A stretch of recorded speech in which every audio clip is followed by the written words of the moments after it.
disiplin ilmu manajemen MM.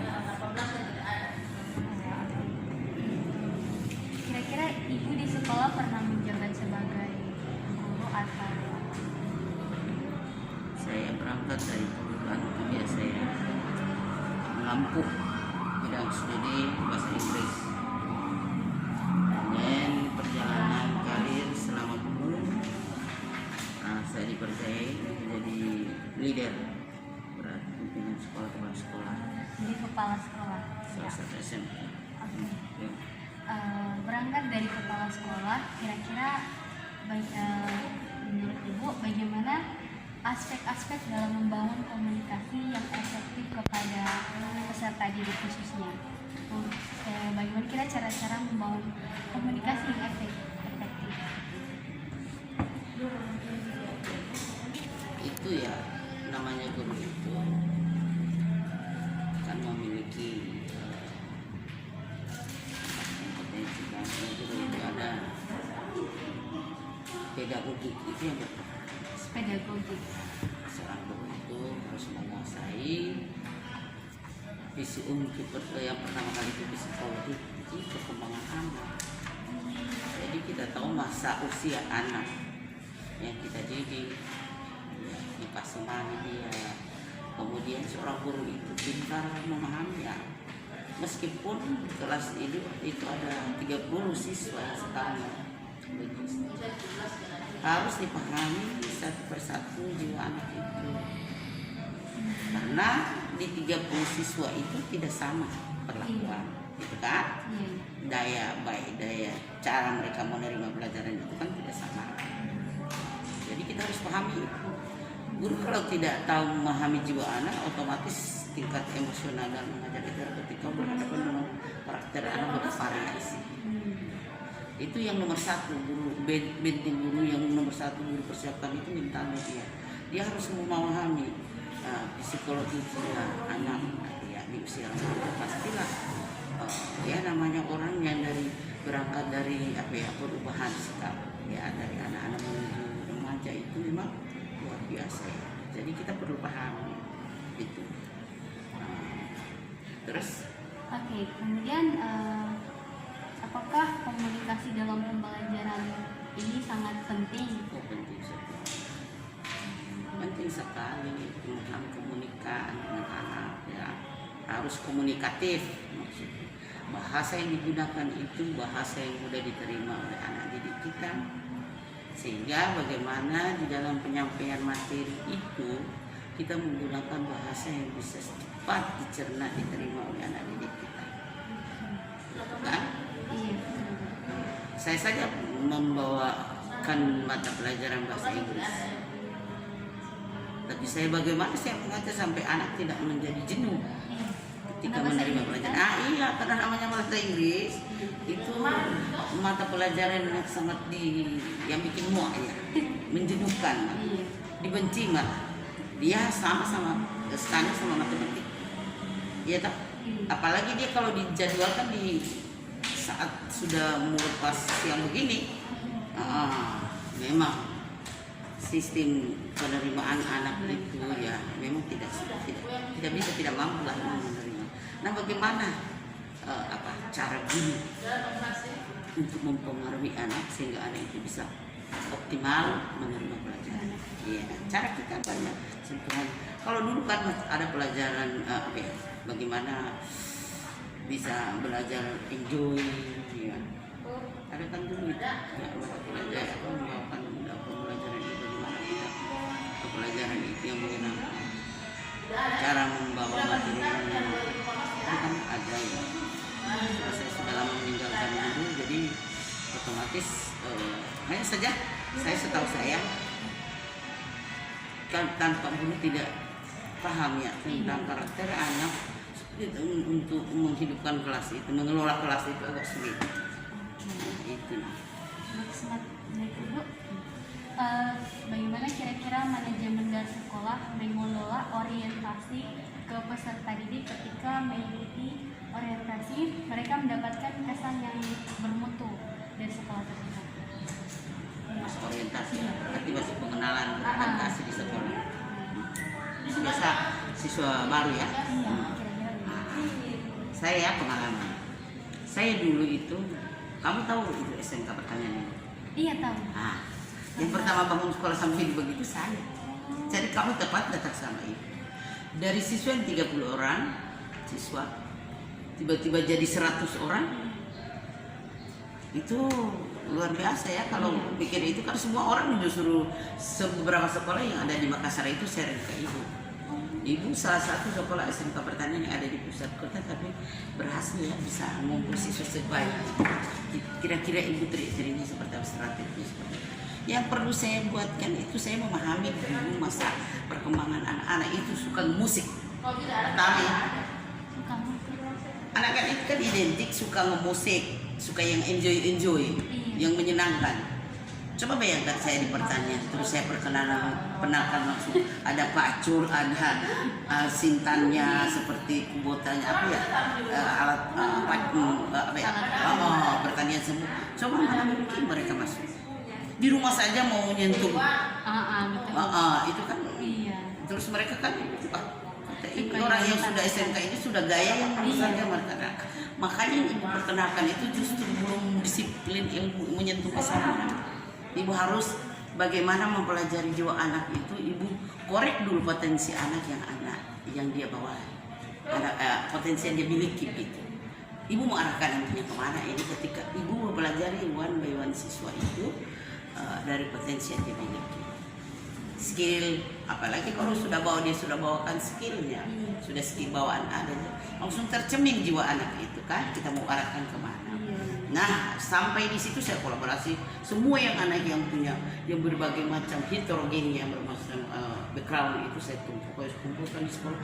Kemudian satu, pasti sih di semua siswa itu paling 80% yang sudah memiliki jiwa ingin yang enjoy. Nah, saya hadirkan alat musik yang nanti yang tidak ada, saya adakan alat musik, saya ada permainan. Nah, olahraga yang mereka yang umum yang mereka pakai yang menggunakan kaki kayak mau volleyball kayak mau tenis berikan semuanya saat itu beri masuk. Oke, semua pada ruangan masuk banyak. Nanti di dalam itu saya sudah saya kelas sesuai kemampuan dan yang mereka miliki, bakat yang mereka miliki, keinginan mereka miliki. Saya interview sampai siswa. Saya tidak sifatnya tidak memaksa, hanya saya kasih gambaran. Kau masuk di SMK, kau minimal kau sudah punya cita-cita ke depan jadi ya. Karena SMK itu skill yang diharapkan, bagaimana mengapa anak bisa jadi mendapatkan keterampilan yang khas buat dia. Tidak ada di lain, hanya dia miliki gitu. Jadi itu sebentar nanti dia bisa berdiri dengan skill yang ada, bisa dia tingkatkan atau bisa dia implementasikan dalam kehidupannya sehari-hari. Setelah dia keluar bisa dia ciptakan bisa menciptakan lapangan kerja ya, spesialis untuk unggulan yang dibawakan dari sekolah. Jadi lebih ke skill ya? Ya, skill. Karena anak-anak kita pertama itu kita belajar kan potensi anak yang anak-anak bawakan, jiwa anaknya kemana. Jadi kita paksakan kehendak kita turuti apa maunya dia. Yang penting ya, pada saat kita guru, namanya guru itu orang tua menyerahkan anaknya itu, memintakan bagaimana anaknya bisa diarahkan oleh guru kan. Dari orang tua tidak mampu untuk mendidik anaknya diserahkan ke guru. Guru harus peka memahami jiwa. Terus anak itu kan kadang begini, dia cuma hidup dari sendiri, kemudian dia berkelompok. Di situ dia kan bisa beradaptasi, bisa menyesuaikan diri ya. Berarti kita ini hidup sendiri cuma seperti setelah kita berperan. Ternyata teman-teman kita juga ada yang mungkin akhirnya berbau, sehingga dia jadi bisa mampu mengeksploitasi mengeksplor apa yang dia miliki, selama potensi yang dia miliki ya, dia bisa optimalkan di kerumunan teman-temannya ada ya, saling di situ mereka bisa saling share kebiasaan hobi mereka ya dari apa sehingga itu bisa berbaur, bisa menyatu komunikasi samanya itu sehingga mereka saling berarti bukan cuma kita saja punya ini, ternyata dia juga punya. Kan di situ kalau di rumah tidak memahami itu, tidak ada yang orang tua tidak mampu untuk itu. Nanti kalau mereka ketemu sama-sama siswa mereka sering unek-unek yang keluar, kita begini, sama berarti ya. Di sini kita sehingga itu perlu adanya mereka yang harus di ini kalau seperti pandemi seperti ini kan susah untuk mereka bisa apa ya share kehidupan mereka yang dari SMP sudah berangkat ke SMA, bawaan dari SMP mereka tidak bisa tempat di sana, bisa mereka menciptakan dunia baru di situ agak sulit sekarang karena mereka tidak ada komunikasi, tidak ada pertemuan, yang tidak ada meeting, perlunya itu face to face. Oke, Ibu lanjut pertanyaan terakhir. Bagaimana kira-kira proses pembinaan khusus terhadap peserta didik untuk meningkatkan kemampuan baik akademik maupun non akademik? Kebetulan Ibu dari sekolah itu memang dari kedua yang kau tanyakan itu mau balance dua itu, bagaimana akademik bisa jalan dengan makanya Ibu tumbuhkan dari non akademik dulu. Otomatis kalau sudah kita biasakan rasa enjoy-nya, meskipun akademik pelajaran seberat apa dia anggap enteng, dia anggap enjoy, menikmatinya karena dia berangkat dari kehidupan yang enjoy gitu. Coba boleh dicoba, jangan terlalu jiwa anak itu jangan terlalu kita paksakan kepada jiwa yang orang dewasa dong. Biarkan dia punya perkembangan itu, dia bebas dia untuk berinovasi. Itu kalau itu pembunuhan karakter, itu pembunuhan karakter, iya toh. Dia melangkahi fasenya Kak, perkembangan anak. Masa anak yang segini sudah mau dipaksakan hidup seperti kita orang dewasa? Iya betul. Meretak jiwa. Tertekan. Tertekan. Sehingga ada sesuatu yang unik, ada sesuatu yang spesial, ada yang dia miliki, tidak bisa sempat dia explore, kan? Tertutup, tidak bisa muncul ya, karena sudah tertekan. Coba biarkan dulu yuk, apa yang ada dalam hatinya, tinggal kita arahkan mana yang positif, mana yang negatifnya kita arahkan. Gitu. Kemudian kita lihat mana yang dominan, yang melebihi ya. Mana yang ada di dia lebih, itu potensi yang dia miliki yang lebih, nah itu kita arahkan. Gitu, jangan memaksakan kehendak, jiwanya seperti itu akan sebentar nanti dia tidak bisa cintai ya. Pekerjaan itu kan dia tidak bisa cintai, jurusan itu dia tidak bisa cintai, mata pelajaran itu dia tidak bisa cintai. Biarkan dia mencari apa dia. Saya begitu belajar. Ada di sekolah saya kemarin itu banyak orang bohong-bohong yang sudah tidak mampu diluruskan istilahnya. Sampai di situ saya coba Pak, apa yang mau tahu? Biarkan dia berat. Nanti sudah di dalam saya ambil pelan-pelan dekati. Itu pendekatan persuasif juga perlu sekali. Ya, jadilah kau di situ orang tuanya, bahkan lebih dari orang tuanya. Dari apa jiwanya yang bergejolak di jiwanya apa baik, meskipun itu apa ya susah untuk dia ungkapkan, tapi karena kau merasa bahwa kau itu seperti orang tuanya seperti dulu, kira-kira dia bisa leluasa untuk mengeluarkan. Jadi sini kita bisa cari jalan keluar untuk bisa ketika dia kalau ada punya problem ada. Makanya jangan jadi jauh dengan siswa, dekat dengan siswa, pahami jiwa siswa. Jadikan siswa itu anak kita sendiri, jadi seorang guru. Jangan merasa bahwa kita guru jaga jarak dengan siswa, jangan. Justru kita dekat dengan tapi dekat dalam hal ini ya etika, berpaling di situ ya, etika. Bedakan mana guru mana siswa. Ada juga yang begitu dekat dengan siswa tapi dia tidak mampu membedakan mana dia guru ini siswa. Itu juga jelek. Itu kan? Tidak ada sopan santunnya kurang. Jadi tidak bagus kelihatan itu guru rupa tidak ada di bawah. Itu kan kadang seperti itu nampak. Jadi kita bagaimana anak itu meskipun kita dekat dengan mereka tapi mereka segan.